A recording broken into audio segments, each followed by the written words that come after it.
So we are making our way to Panyee. It's Thailand's only floating village. It's a fishing village, but it's famous for something you wouldn't expect.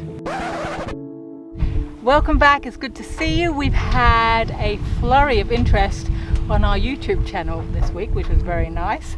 So if you're new here, welcome aboard. We are a family of 5, although our eldest son got off the boat a few years ago to pursue a career in rowing. He's hoping to be at the Paris Olympics next year, and we will be there with bells on if he makes it. The last 6 months we've been cruising through culturally rich Southeast Asia, visiting remote villages, immersing ourselves in traditional customs, exploring ancient temples and our family's connection to Cambodia's horrific history.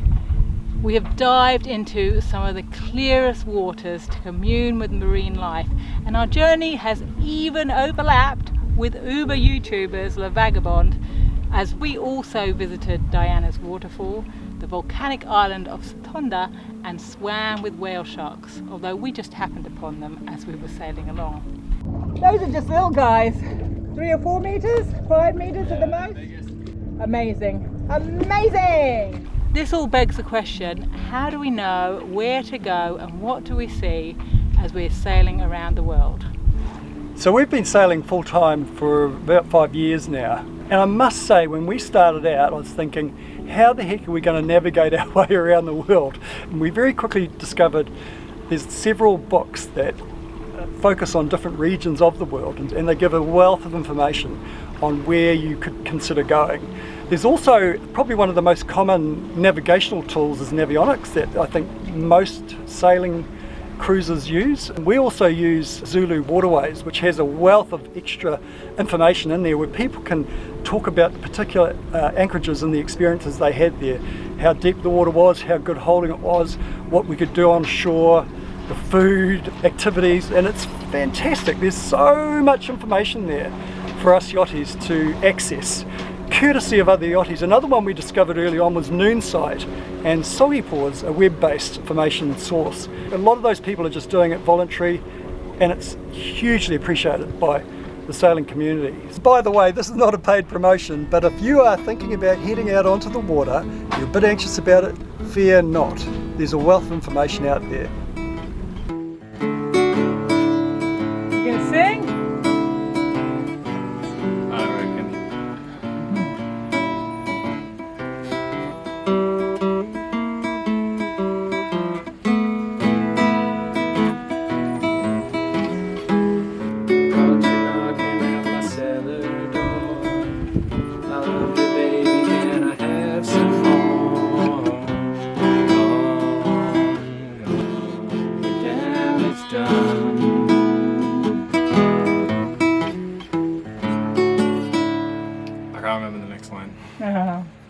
Nice, keep working on it, man.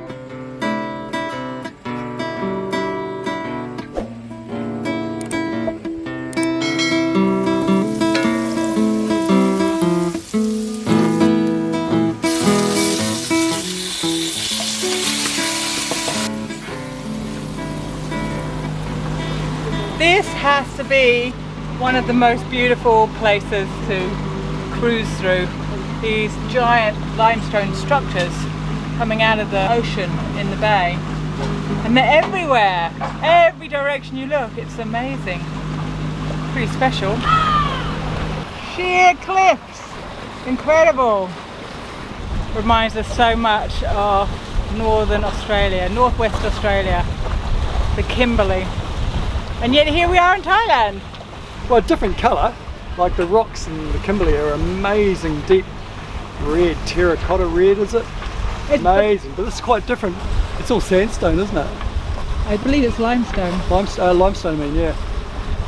It's an amazing shot. I mean, it's just, here we are cruising right up alongside. It's very similar to the Kimberley in that sense. Yeah. It's pretty cool. Less crocodiles. Phang Nga Bay has some of Thailand's most magnificent scenery, a geological wonder of rock formations made famous by the Bond film The Man with the Golden Gun. The still waters of this sheltered bay are a stunning backdrop to the numerous sea mountains, although the water here is a silty green colour due to the 3 rivers that run into the bay. We're making our way north to the floating village of Panyee, a Muslim fishing village established over a century ago. Their passions here are fishing, religion and soccer, but not necessarily in that order. We're on Panyee. Well, it's Panyee village, I think. You could call it an island, but it's a floating village on stilts, like the ones we visited in Cambodia. But this one's different in that the first people to arrive here were in the late 1800s, and it was a couple of Malaysian families, and they built some stilt huts here, and then as it got bigger and bigger, they built more huts and more huts and more huts to what you see today. Apparently it's 360 families now live here. So this used to be primarily a fishing village, but they couldn't survive on fishing alone, so they opened it up for tourism. And you can see that because you walk down the street, the main street in the village, it's kind of like Walk Street, Koh Lippi's Walk Street, only it's on stilts instead of on dry land. It's pretty full on. Well, actually no, it's not full on compared to that really, but it's very tourist oriented. Love the cats here, they're all asleep. Haven't seen a single cat walking around. Most surprising kind of story of here is that in 1986 the children were inspired by the FIFA Football World Cup, and they built a soccer pitch made out of old bits of wood and raft. Using nails, wooden planks and fishing rafts, the children began constructing their make-do football pitch. The finished article had jagged edges, nails that stuck out and swayed with the tides and passing boats, proving a persistent test of the player's balance. Loose balls ended up in the ocean, and the person responsible would have to swim out and retrieve it. But ultimately, the kids were happy with what they had created. They practiced and they practiced, and they went to the Southern Thai Schools Championships where they made the semi-finals.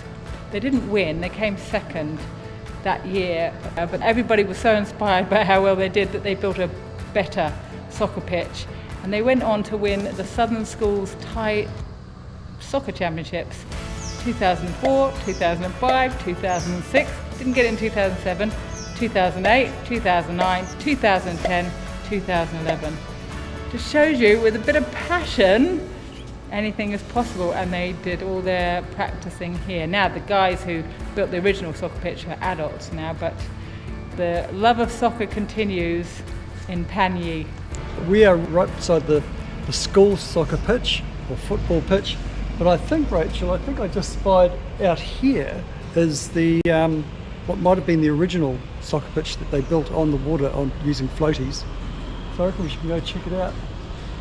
Yeah. So here we are at the floating soccer pitch, football pitch, and it just makes me think, Rachel, I was actually a bit of an exponent of the old Freddie Ball in my day. Turns out actually I had quite an empathy for the opposition goalkeeper. Whenever I got down that end of the pitch, even if it was an open goal, I tended to shy away from offending the guy. I'd either purposely miss the target or just let him catch it. Again, because I was quite empathetic. Yeah. As I tend to be in these matters.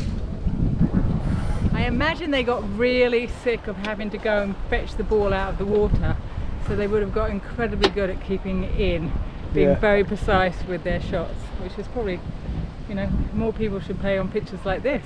Yeah. Yeah. That's crazy, extraordinary. Actually, I have to admit, my feet are getting quite hot here, Rachel. Yeah. I might just have to keep moving. No shoes. Mine are fine. Yeah. My feet are absolutely fine in my shoes. I just love that story. It's so inspiring, coming from humble beginnings and succeeding from against the odds. It's just fantastic stuff. And I have to say, it reminds me of the New Zealand rowing team success on the world stage. In 1972, the men's 8 fundraised doing raffles and all sorts of things to get to the Olympic Games in Munich, and they beat the Eastern Bloc countries, East Germany in particular, by a big margin. It was huge for us in New Zealand. It was the first time a Olympic Games was televised back to New Zealand, and I remember seeing these images of these big burly blokes, big Kiwi fellas, crying in tears as the national anthem played. The New Zealand national anthem played for the first time at Olympic Games. Up until then, we had had success on the world stage, but on the gold medal rostrum, it was the British national anthem was played, God Save the Queen, because we're a Commonwealth country. And you know, taking it back to the soccer, 2 boys from that village went on to have professional soccer careers or football careers. Can you believe that? Isn't that, oh, I love that stuff. It's just so good. Is it 1, 2, 3, 4? No, I've marked it out, so the 7's the okay. adults ones. Right. There's 5, Wait. Ew. Is it this one?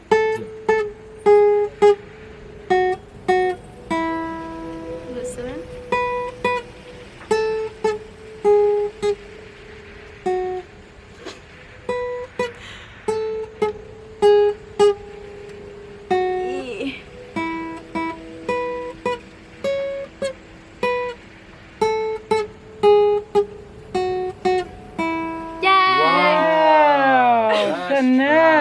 Beautiful. That's a song we all recognise, but did you know that was written very close to where I grew up in the town of Lavenham?